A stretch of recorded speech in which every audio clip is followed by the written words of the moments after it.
Tahsan Masafi daffodil polytechnic ইনস্টিটিউটের computer ডিপার্টমেন্টের একজন স্টুডেন্ট এবং আমি ইন্টারন্যাশনাল নিউট্রিশন অলিম্পিয়াড 2024 এর একজন চ্যাম্পিয়ন। আমি যে রোবটটি বানিয়েছি এর নাম অ্যাডভান্স ফায়ার ফাইটিং রোবট। কঠিন পরিস্থিতিতে যেখানে মানুষ পৌঁছাতে পারে না সেখানে এই রোবটটি খুব সহজে পৌঁছে আগুন নেভাতে সক্ষম। আপনারা লক্ষ্য করলে দেখবেন সাম্প্রতিক সময়ে বেশ কিছু অগ্নিকাণ্ডের ঘটনা ঘটেছে। বিশেষ করে ঘনবসতিপূর্ণ এলাকায় বড় ফায়ার ট্রাকগুলো পৌঁছাতে পারে না, তাই ক্ষয়ক্ষতির পরিমাণ অনেকটাই বেড়ে গিয়েছে। অনেক ক্ষেত্রে দেখা যায় আগুনের ভয়াবহতা বেশি হলে ফায়ার সার্ভিস কর্মীরাও আগুনের কাছে পৌঁছাতে পারে না। সেক্ষেত্রে আমার এই রোবটটি হলো বেস্ট সলিউশন। আমার এই রোবটে রয়েছে বেশ কিছু সেন্সর যার মাধ্যমে ফায়ার এবং স্মোক ডিটেক্ট করতে সক্ষম। এছাড়াও এটিতে একটি ন্যাভিগেশন সিস্টেম রয়েছে যা স্যাটেলাইটে কানেক্ট হয়ে ঘটনাস্থলের সহজতর রাস্তা বের করতে সক্ষম। এছাড়াও এই রোবটটিতে রয়েছে একটি অটোনোমাস সিস্টেম যার মাধ্যমে এই রোবটটি একটি নির্দিষ্ট এরিয়াতে ফায়ার ডিটেক্ট করতে পারে এবং সেই ইনফরমেশন ফায়ার সার্ভিসকে প্রোভাইড করতে পারে।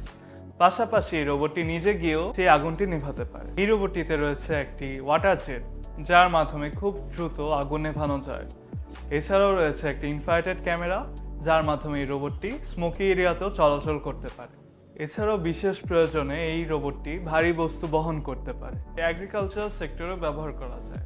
Plan watering, plan monitoring, crops cutting, crops grabbing, crops carry করা, এছাড়াও ক্রপস ফিল্ডে হিউমিডিটি লেভেল ব্যালেন্স করা যায়। বিশ্বের 18টি দেশকে পেছনে ফেলে আমার এই রোবট চ্যাম্পিয়ন হয়েছে। প্রপার ফান্ডিং অ্যান্ড স্পেস পেলে একদিন বাংলাদেশকে বিশ্বের বুকে রিপ্রেজেন্ট করবে আমার এই রোবট। এই রোবটটি বানাতে গিয়ে আমি বেশ কিছু চ্যালেঞ্জ ফেস করেছি। সেক্ষেত্রে টিচাররা আমাকে প্রপার গাইডলাইন দিয়েছে এবং এনকারেজ করেছে।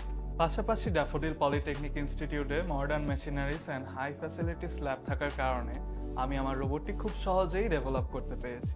ইন্টারন্যাশনাল নিউট্রিশন অলিম্পিয়াডে আমি চ্যাম্পিয়ন হওয়ার কারণে আমাকে ড্যাফোডিল পলিটেকনিক থেকে রিকগনিশন অ্যাওয়ার্ড দেওয়া হয়েছে। ধন্যবাদ ড্যাফোডিল পলিটেকনিককে আমার এই জার্নিতে আমার সাথে থাকার জন্য এবং আমাকে প্রপারলি গাইড করার জন্য। আমাদের একটি রোবোটিক্স ক্লাব রয়েছে যেখানে আমরা মডার্ন টেকনোলজি নিয়ে রিসার্চ করে থাকি এবং রোবোটিক্স নিয়ে কাজ করে। আমাদের ডেইলি লাইফে আমরা রোবট ব্যবহার করে কিভাবে আমাদের ডেইলি লাইফকে ইজি করতে পারি তা নিয়েও আমরা এখানে রিসার্চ করে থাকি।